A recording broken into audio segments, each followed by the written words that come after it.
For my first book, I chose Fish in a Tree. It is a chapter book, and it would be suitable probably for, I'd say, third through sixth grade. The author is Linda Mullally Hunt. It's about a little girl, Allie, who struggles with reading and writing. When her teacher, Mrs. Hall, asks them to write about themselves, Allie draws a blank. She doesn't write a thing. She also gets in trouble because she's not completing her work. It isn't until Mrs. Hall threatens to send her to the office that she begins to write. But what she begins to write is isn't what she was supposed to write. All she writes on her paper is the word why all the way down her page from the top to the bottom. Or she's sent to the office and she doesn't know what to tell the principal. She's a frequent flyer there because she struggles with reading and she gets in trouble, but she doesn't know how to tell the teacher that she struggles with reading. Well, her teacher, Mrs. Hall, is pregnant and she's going on maternity leave. And Allie gives her a card. She's so excited about giving her this beautiful card. Well, she gets when she gets to school and she gives her the card, everybody is just all upset about the card, and the teacher sends her to the office, and she doesn't understand why she's in the office because she can't read. She doesn't realize that the card is a sympathy card, and she this is and this next page here is where all of this is kind of written about right here. And this very last paragraph is resonated with me. No matter how many times I've prayed and worked and hoped, reading for me is still like trying to make sense of a can of alphabet soup that's been dumped on a plate. I just don't know how other people do it. And once her teacher, Mrs. Hall, goes on maternity leave, Mr. Daniel comes in and he gets to know the students and he realizes that Allie struggles with reading. He knows what her problem is. He understands that she's got dyslexia and he tries to help her. He has a lesson for all the students and he tells them of other famous people that have had dyslexia before. And he wrote this decipher on the board. He said it's not exactly like dyslexia, but it's very similar to how people with dyslexia would see um, something written in a book. It's just a bunch of letters thrown on a page. Also, he has this saying about, well, if we judged a fish by how well he could climb a tree, then a fish would be stupid as well. So and that's where the title Fish in a Tree comes from. Now, the activity I would have my students do, of course, would be like Mr. Daniels. I would have them a decipher, and they would have to decipher the message and to see what it would be like to have dyslexia. There's also several other activities that I would have them do to see what it would be like. One of the activities would be to have a mirror in front of them and have them look at the mirror and write their own name. Also have to have them do it backwards and trace it. There's a couple of different little hands-on activities that I would do with that. Like I said, this particular book would probably be good for maybe as a read aloud for third and fourth grade. Um, and it could be an independent read for four through six.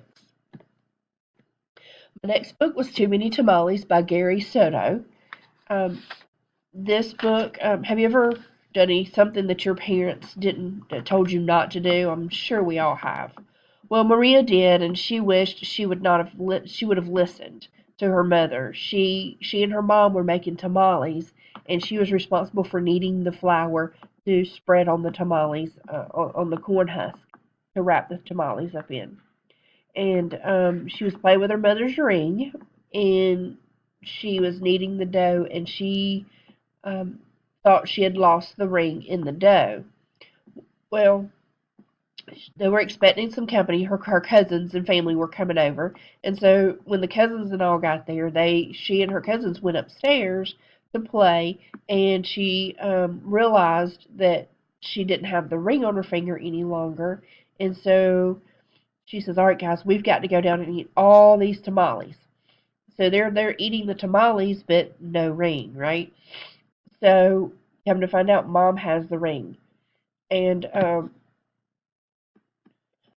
her mom has the ring, has found the ring, and so they've eaten all these tamales for no reason. But this particular book would be an appropriate age group. I'd say kindergarten through fourth grade, depending on the activities that you wanted to do with it.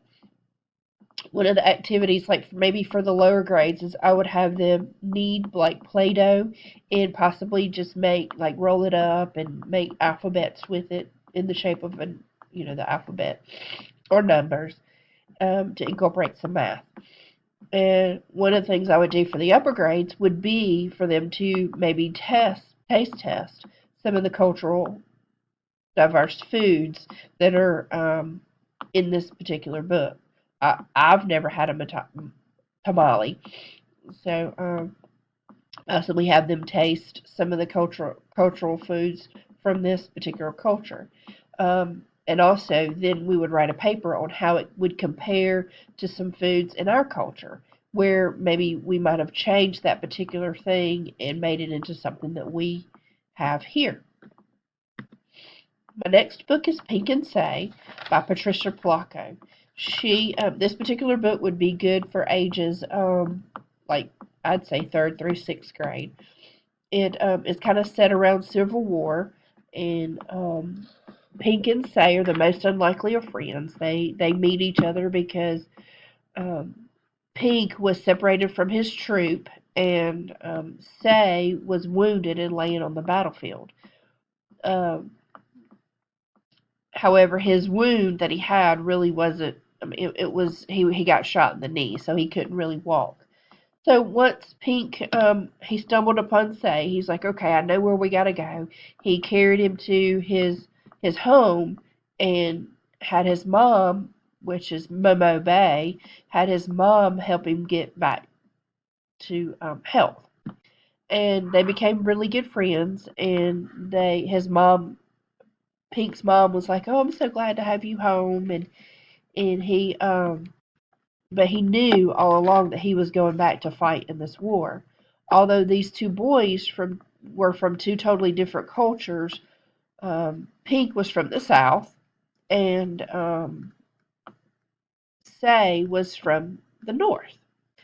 They were both fighting the same war, which is one of the activities I would have my students do. I'd have them compare and contrast the two different boys and how, although they're fighting the same war, how are they different, and are their goals the same or are their goals different? Um,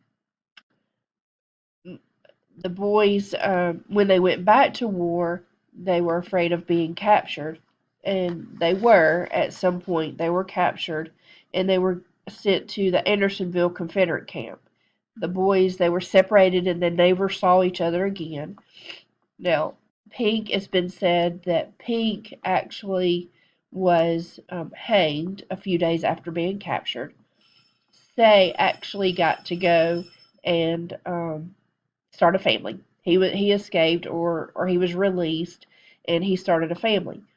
Now, Patricia Polacco, the author, alluded that Say would have been the main character's great great great great grandfather.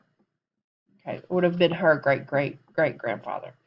Like I said, one of the activities I would have them do is to compare and contrast the older students, have them compare and contrast the two boys. Maybe also incorporate some social studies and do some Civil War um, research as well in there.